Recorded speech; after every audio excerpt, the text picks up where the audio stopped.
Hey guys, it's Lorentz from iWood Cosplay, and today I'm going to show you guys how I make. For this project, I'm going to start off with a Cricut sheet. If you don't know what a Cricut machine is, it's a vinyl cutter, but you can also cut foam with it. Here I'll show you guys how I use it to make a Shinra soldier emblem. I'll start by removing the plastic sheet. The machine only works with 2mm EVA foam, but I'm sure you'll find that plenty useful. Next, I'm going to use Super 77 to attach the foam onto the mat. The mat usually comes with its own adhesive. Once you've applied the Super 77, take your foam sheet and carefully line up the corners and place it on the mat.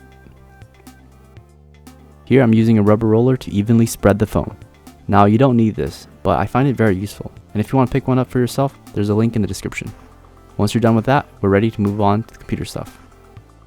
So here I'm in Inkscape. I'm going to create this vector file and make it into a PNG. So if you guys want to follow along, I'll have this in the description for you guys to download. Go right here. I already have it, so click save, click on the export button, and replace the old file. Okay, once we have that, go to Cricut Design Space. So you're gonna need a Cricut to create an account, but highly recommend this machine for any level of entry level of cosplayer. But here we'll see a new project. Go ahead and click on that. It'll open up Design Space on the left hand side. On the bottom right, on the bottom left, you'll see Upload. Click on that, Upload Image. Then click Upload, Browse. Now let's scroll down to where that image is. There it is. So the soldier emblem, click on that. Click open. You'll see this and a bunch of other options over here. But for us, we just want to go with simple. So let's click on simple. Go ahead and click continue. Then you'll see this page. Click continue again. Two options, but for us, we want a cut image. So let's click on that and then click save. Alright, so your image should be uploaded into the library right there. Now you want to go ahead and click on it, scroll down and insert image, and that image should pop up on the design space like that. So there's one thing that's off. The dimensions are not what you originally designed. So let's go back to the original file. Here it is. So for me, I found best the height to be 4.317. Let's keep that in mind. Go here. Enter that number. But before we do that, make sure the proportion icon up here is locked. Go ahead and type in 4.317. Here we go. There you have it. Okay. Now, just double check. Okay, everything looks good. Go make. Pop right here in the Cricut design. Now let's connect to my Bluetooth. Okay, so I already have it connected. I have another browser here, so let's close that. Alright, so let's leave that. Let's try that again. So now I'm going to select my Cricut. That's the one. It's going. Okay, so here you see two options. These are the most cut options. Obviously, craft foam. But I'll show you guys the difference between the two. Let's click on Browse Material. You'll see this option pop up. So we're going to scroll down. See that. Go to material setting, click on that. Okay, we'll see this, and there's craft foam and distress foam. So that tells you the specs of each cut. So you see craft foam, it cuts about 4 times, and distress cuts only 2 passes. So that's probably gonna get the job done faster, and that's my experience. That's the one I go for. But and you also need a deep point blade. Keep that in mind. Okay.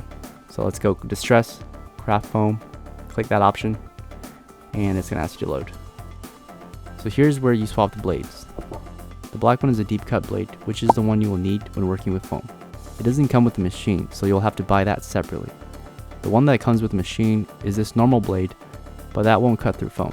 So make sure you get the deep cut. Alright, let's put this back and get the job started. Let's take that foam that we rolled out earlier and feed it into the machine like so. Make sure it's snug into the rails. You'll notice this flashing button. Pressing it will feed the mat into the machine.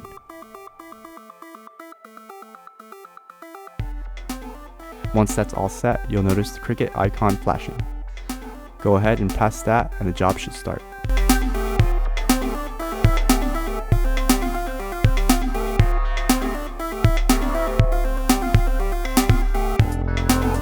The beauty is you can have this job run and you can do something else. It's perfect for multitaskers. This job only takes about 5 minutes. Once it's done, the same icon used to insert the map will begin flashing again. Pressing it now will spit out the map. Here's the cutout. The only thing left is the transfer. When doing transfer, you'll need to know two terms, the negative and the positive. The negative is everything you don't want in the final product, and of course the positive is what you want in the final product. But before we do that, I'm going to heat seal the foam with a heat gun. In theory, this allows for better adhesion. So because we used Super 77 to attach the initial foam to the mat, we'll need something stronger to transfer it to, which is Loctite 200. Once again, if you don't have a Cricut and you want to see this method by hand, check out my old tutorial here. And yes, before I forget, you need 4mm base to transfer it onto. We'll do the same thing and heat seal it, then apply the spray adhesive to both foam pieces. This can is nearing the end of its life, so it's spraying unevenly. Once we've done that, we can remove the negative. And don't take too long, because we have less than a minute before the Loctite 200 becomes less adhesive.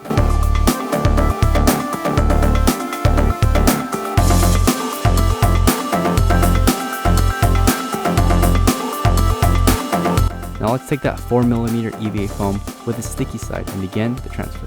Evenly place it over, then with the roller or your hand begin to spread out the foam. Apply a decent amount of pressure on each pass. Alright, and here's the moment of truth.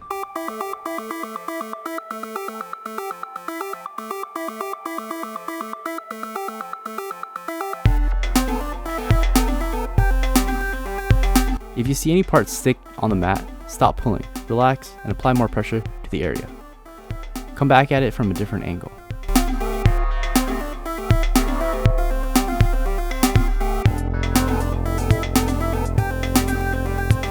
Here I went a bit too far. It's okay, just go back and apply more pressure. And this time definitely come from a different angle. There you have it. Here I have some junk from the last job I did. It's no big deal, I can just remove it like so. Now with the utility knife, cut off the excess. And just like that, we've made a soldier emblem. That's it, super easy. You guys can totally do this by hand, but you just saw the Cricut, it makes it so much easier, and it's just something you come to love. So I highly recommend investing in this tool. I used it for all my Breath of the Wild cosplay and it saved my life. So I'll have a link to that, you guys check it out, it's an affiliate link. If you shop there, it definitely helps me and my shop out, so thank you guys for that. The only limitations to that is you can only cut 2mm, but regardless, you can find a number of applications, I'm sure already for your projects. You know, this is a trick I haven't seen other people use yet, so if you guys do it, I'd love to see your work and tag me and share this video because I'm sure other people out there will find it useful. And if you guys are new here, check out my other videos. If you like this video, make sure to hit that thumbs up button. And if nothing else, feel free to subscribe right there. All right, until next time. See you guys. Bye.